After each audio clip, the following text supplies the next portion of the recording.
It was definitely an audible smack. Like, everyone in the room stopped what they were doing and was like, is she okay? This is Kelly Linn, and the audible smack she's talking about is the sound of the volleyball hitting her in the face during a game with her travel team. This happened a year and a half ago.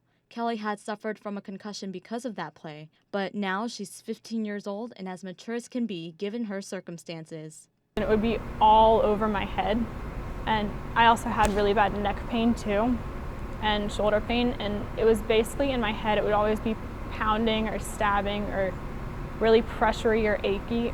But Kelly was able to heal from that first accident.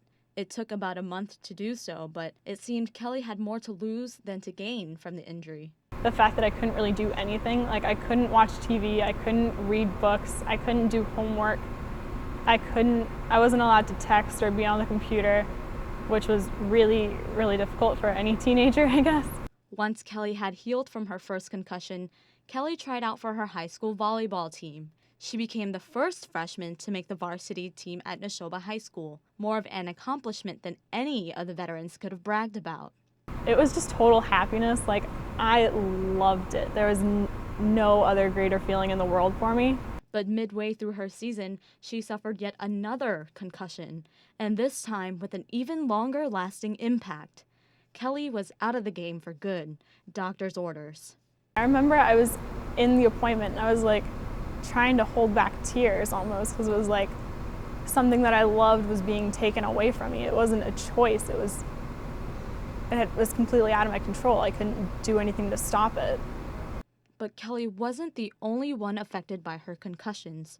Her family might as well have taken the same hit to the head too, because a family that took frequent vacations and ate out at restaurants was now a family in the dark.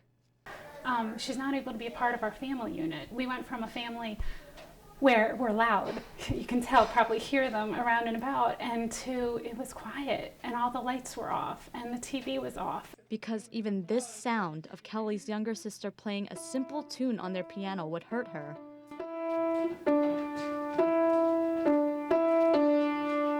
When she had her first concussion back when she was in 8th grade, my initial one was, all right, it's just a concussion. And that is where many parents are wrong. One of the biggest misconceptions about concussions is that if it's not a contact sport, the severity of the concussion is mild. But if proper safety measures aren't taken when dealing with concussions, it can lead to a longer, more fatal condition called chronic traumatic encephalopathy, or CTE. So think about Alzheimer's. CTE is 10 times worse than that. And Dr. Robert Cantu says any athlete who's had repetitive brain trauma like Kelly is susceptible to CTE's wrath. Yeah, chronic traumatic encephalopathy is a progressive neurodegenerative brain disorder, just like, but neuropathologically very distinct from Alzheimer's disease. So it's a disease that once it starts, it almost always is relentlessly progressive from that point forward. Victims of this aggressive disease could suffer from memory loss, confusion, impaired judgment, impulsive control problems, aggression, depression, and eventually progressive dementia. And Dr. Cantu admits that this is a newer conversation, something that athletes definitely wouldn't have thought about 5, maybe 10 years ago. No, we right now don't have a therapy or a medicine or a treatment regimen that retards or stops CTE. We have treatments that we can direct toward the symptoms and improve the quality of life.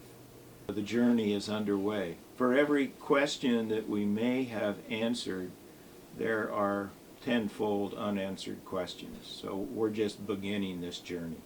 While Dr. Cantu begins to find answers for CTE, Amy Linn is still trying to find answers for her helpless daughter. And not being able to take that pain away is what kills me. And I think in the beginning I was so mad. What I'm realizing is they can't take her pain away. Like I think in 2012 that they should be able to take her pain away, because we can cure cancer and we can do all these other things. Why can't we take her pain away?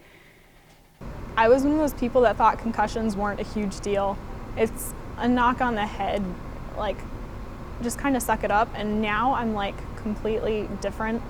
As a parent, you can look back and you can be like, should I have done that? Or, I mean, I remember sitting in the stands during that game against Air and looking at her and saying to my husband, she's got another concussion. And Kelly looking up at me at that moment and being like, I'm okay, Mom, I'm okay. Like, it was almost like she knew and I knew at that moment.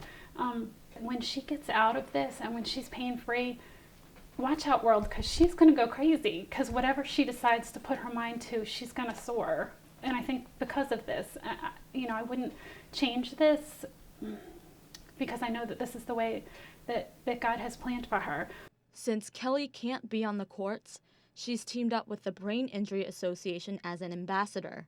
She's taking her unfortunate experiences and sharing them, hoping that others who suffer from concussions will take them as seriously as she does now. Whether or not Kelly will play volleyball again is still uncertain, but it all seems to go back to one question: is the game worth it? For WEBN, I'm Angeline Vo.